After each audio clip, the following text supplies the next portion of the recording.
உதவி செய்வேன்னா ஒரு நாள் வரும், உனக்கு எதிராக நின்னவங்கெல்லாம் தேடினாலும் அவங்கள கண்டே பிடிக்க முடியாது, எங்கே இருக்காங்கன்னே தெரியாது.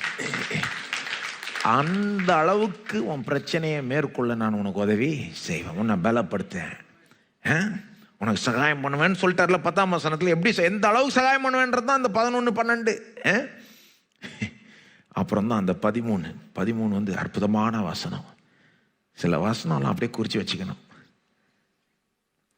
உன் தேவனாய் இருக்கிற கர்த்தராகிய நான் உன் வலது கையை பிடித்து பயப்படாதே, நான் உனக்கு துணை நிற்கிறேன் என்று சொல்லுகிறேன்.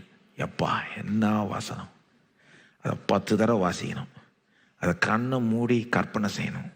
உன் தேவனாய் இருக்கிற கர்த்தராகிய நான் உன் வலது கையை பிடித்து பயப்படாதே, நான் உனக்கு துணை நிற்கிறேன் என்று. சாதா அப்படியே பிடிச்சிக்கணும் அந்த வசனத்தை. அந்த வசனம் போதுங்க.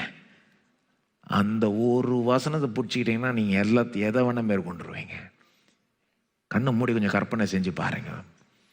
தேவனாகிய கர்த்தர் நம்முடைய வல கரத்தை பிடிச்சி கண்ணை பார்த்து சொல்றாரு, பயப்படாதே, நான் உனக்கு துணை நிற்கிறேன் என்று. யார் சொல்றது? கர்த்தரும் இஸ்ரவேலின் பரிசுத்தருமாகிய உன் மீட்பர் உரைக்கிறார்.